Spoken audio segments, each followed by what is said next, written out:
This is Hidden Killers Week in Review. A look back at the most prolific stories of the week. This is the Hidden Killers podcast with Tony Brueski. Featuring retired FBI Special Agent Jennifer Coffindaffer.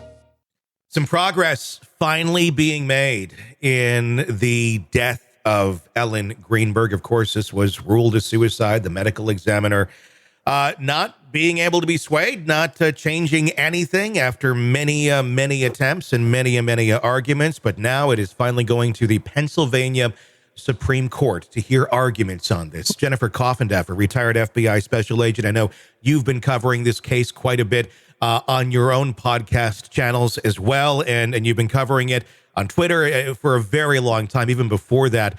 What does this mean that it's going to the Pennsylvania Supreme Court? Can you explain that?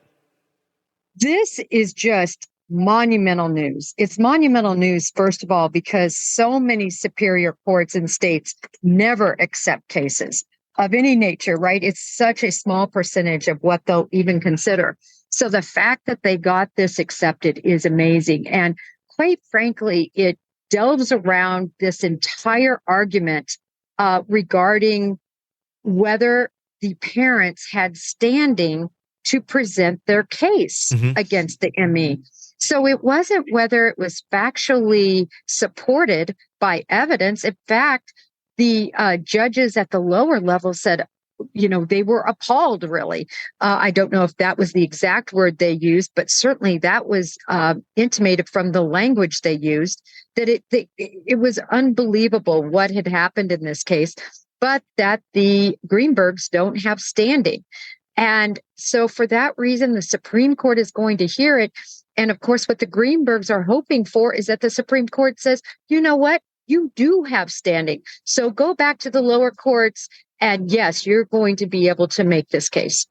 Because they weren't able to argue it yet in the lower court. So if there's a lot of possibilities of what can happen here. And this can even be precedent setting for even other cases as well, depending on what the Supreme Court says. But let me understand this correctly. If the Supreme Court says you do have standing, you can go back, then it's not okay, there's a death investigation that's on here. It's not immediately a murder investigation or undetermined. They have to go still make that argument then, but they're given the opportunity, basically. They're given the ticket to go in, get it stamped, go on the ride, and see what the lower court says, correct? That's exactly right. This was so strange to say that because there's a death that occurs and because you're not married to the person, in other words, you're the parents, that you don't have standing to present such a case really makes absolutely no logical sense. And I'm hoping, as you said, there is case precedent here because parents should be able, for their children who have no other, kin, if you will, be able to make such an argument on their behalf, if you will. Where do you think this goes? I mean, if the Supreme Court looks at this, which they're obviously going to, and if they say, yeah, you can take it back, but then it goes back to the lower court, and then we get back into the whole ecosystem that the Greenbergs have been dealing with for years or decades, really, at this point, that really have had no desire whatsoever to see things their way. I mean, do we just we could end up at a stalemate again, really, couldn't we? If they just say, yeah, we'll hear you, but we're not. Come on in. La, la, la, la, la, la, la. Okay, great. Thanks for coming in. Bye-bye. That's what I'm kind of fearing in this case, considering how many roadblocks they've already gone into on a case that's utterly ridiculous as in having been ruled a suicide. Yeah, I mean, obviously there is that chance and concern by the Greenbergs, but I think there's a lot of hope. And I say that because of this long opinion that was issued by that lower court. And they were actually quite convinced that this should not have been determined as a homicide, as a suicide. Recall, it was always determined to be a homicide until a meeting took place. And what that ME essentially said was, I'm changing my mind strictly based on the fact that she was alone.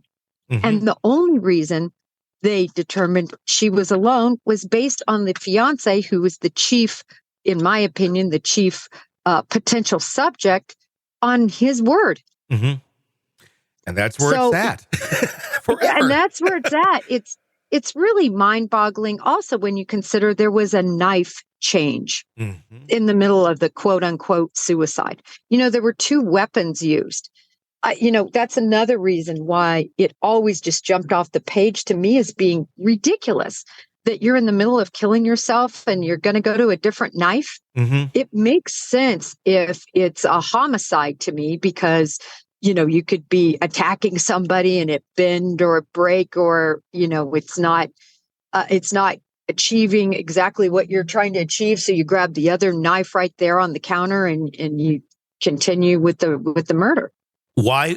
Well, there's so many questions in the case of Ellen Greenberg that make no sense whatsoever. When we talk about the what was it? It was like a 30-some stab wounds. What I forget, because 20 some stab wounds into her, several from behind, and there's some questions here. I'm going to play devil's advocate for 1 second. Some people argue, well, some of these stab wounds were very superficial, if they will. They didn't go in very far. It was kind of like, you jam it. Oh, that didn't go in. I'm going to keep going. Some made it further. Some didn't. It sounds like more than it really is, I guess, is kind of the argument that's been made. Is that a valid argument? I don't think in this situation, because I believe 10 of those wounds are from the behind and a huge gash in her head. And the trajectory to me just seems so completely off. If you reach your hand back, as you can do it yourself, you can see you would come in at a different angle than what we can see in the autopsy and in the photographic evidence. It's not a clear back to front as these wounds appear to be. So that's number one. Number two, I don't think that her fiance, if indeed he ends up being the one they charge, I certainly think he's the chief person they'll look at. He probably had never, I don't believe any information that he's ever stabbed anybody else in his life, right? So there is some sort of, when you haven't done this before, what kind of power is it going to take? What sort of force? What's your knife selection? Maybe that's why the knife selection was changed to the larger knife. I equate it to, and I don't know if you've ever had to give anybody a shot, but when I first learned to give shots, and you're all sitting around learning, you do it soft at first, sure, because you don't really understand the force that's necessary to penetrate the muscle, and then you realize, wow, I really have to give this a ton of force. Again, in crimes of passion, usually you don't see any huge issues like that. But the other thing is, I've thought about, initially was a big knife used that caused these, death, the wounds that caused her death. And then later, was it staged as a suicide by lightly poking to try to bring home that concept, that thought process, if you're trying to sort of manufacture that possibility. So I could see both scenarios. I think the second scenario I stated might make more sense. And then you have the post-mortem stab wound as well, which, is there room for error on that? Could they have been wrong on that determination where this wasn't post-mortem? I mean, obviously it stands out as it could have been a suicide if it's post-mortem, but obviously they ruled it a suicide. So is there a gray area on that where maybe the science isn't perfect every time? I don't know. I don't think there can be a gray area, because that wound that you're talking about, I believe, was literally in the spinal column.